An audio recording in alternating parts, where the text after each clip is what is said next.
MA.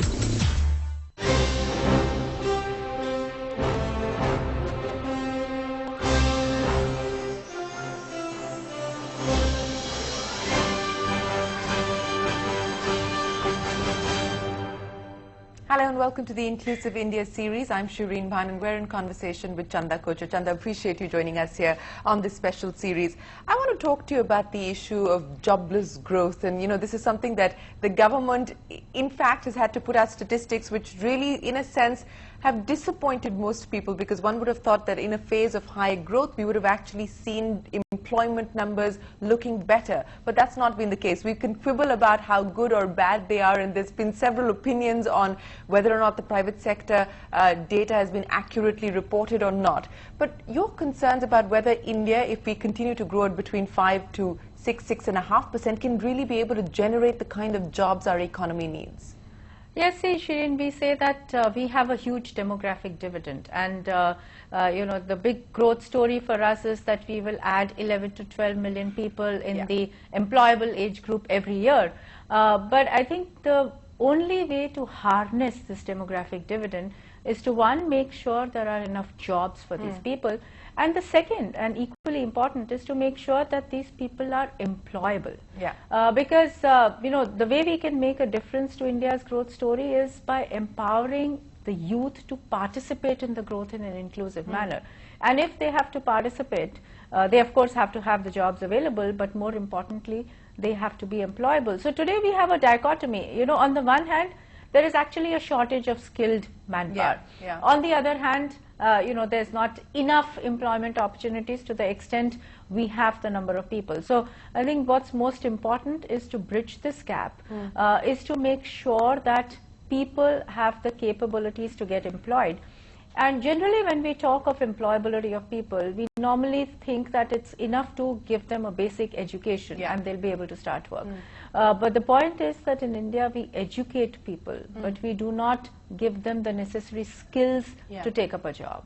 I'll come to the talent and the employability deficit in just a bit, but I want to go back again to this issue of creating the number of jobs that we will actually need. As you pointed out yourself, 12 million people will join the formal sector workforce every year in India, and the assumption was that services sector is the sector that's actually delivering high growth numbers, and will that actually be able to deliver the kind of jobs and the kind of employment that an economy like India needs?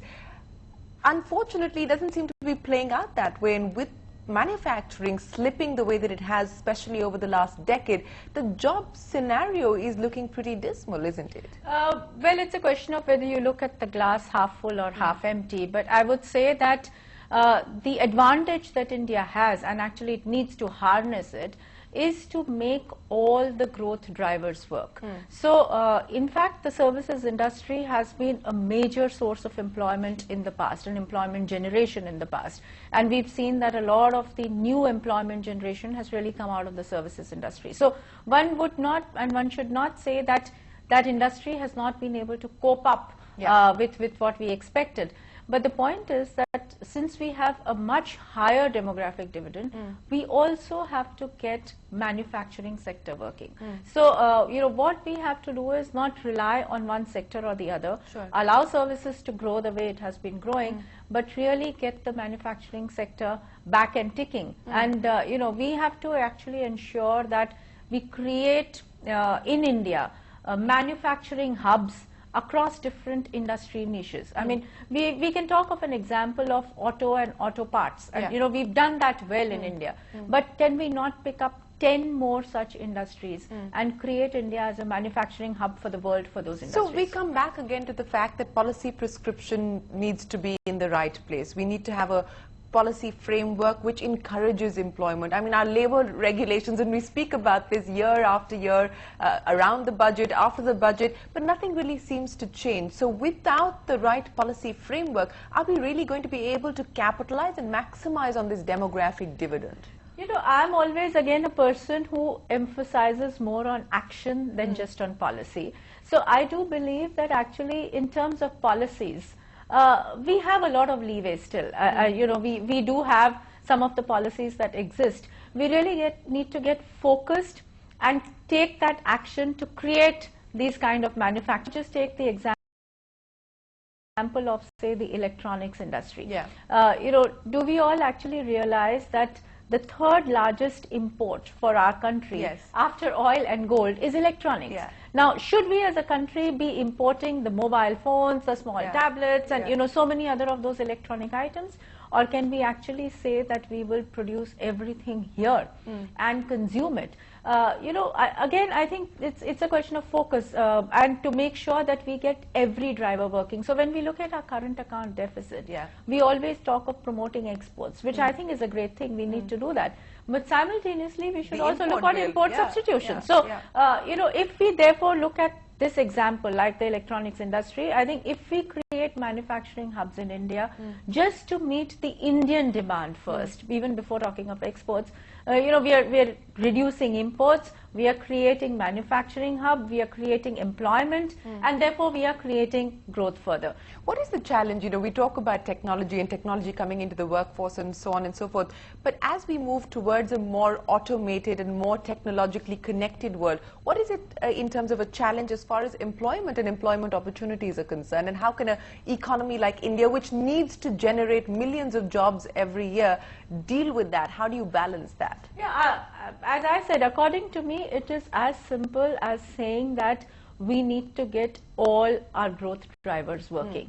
Because clearly, I think we have a lot of demographic dividend, and you know, we should first take that as an advantage and say, but to harness that, it's not enough to just create a 1 million or a 2 million or a 5 million number of jobs every year. But on the other hand, we have the opportunity. I think we have scope to create so many kind of manufacturing hubs in the country. I want to come back to the talent deficit issue and the fact that, you know, we have a large number of people who can enter the workforce, but they're not skilled enough to be able to join the workforce without additional training on the part of the company that they actually join with.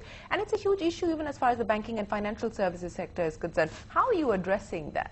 So I think, you know, we basically saw that today the skill training efforts are more than, you know, those which are small efforts taken by companies to meet their own specific needs and so on.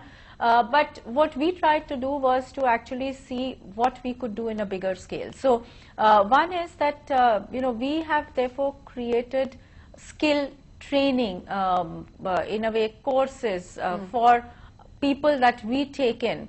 You know, dedicated with industry partners. So what we decided was that we would share everything that we believe needs to be shared in the form of training material, in the form of content, in the form of IP knowledge, which can help the training institutes give that skill training to make people ready for a banking career. You know, in order for these efforts to be scaled up, do you believe that more public-private partnership, and you've got for the very first time, the government has actually mandated creating skills or making people more employable through the NSDA and through the NSDC. Do you believe that that model where industry is actually partnering with government is really the approach to take? Yes, indeed, because, you know, I think in this, we cannot just say that the government has to do and the government has to do and only the government has to do.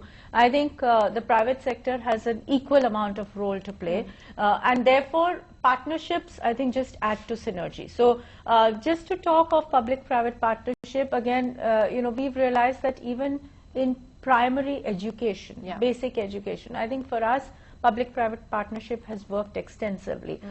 Through the ICICI Foundation, we actually look at basic education, and we've been working in a couple of states with the state governments to actually improve the quality of education that the state government run schools provide. So instead of just saying that we'll set up a few schools, which, you know, can be a limited number that we can really set it up, we said, can we actually partner with the government and make sure that we just lift the quality of education which is being provided through the state run schools. So then we've started from the basics. We've actually started from redoing the syllabus, redoing the textbooks, and then training the teachers on the new syllabus and the new textbooks.